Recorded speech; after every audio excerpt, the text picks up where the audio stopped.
વાત્રક ડેમમાંથી વધુ એક વખત પાણી છોડાયું.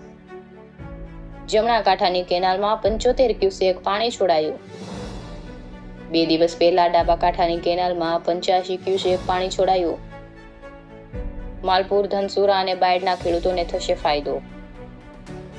2000 કરતાં વધુ ખેડૂતોના સુકાતા કપાસ, મગફળી અને સોયાબીનને જીવનદાન.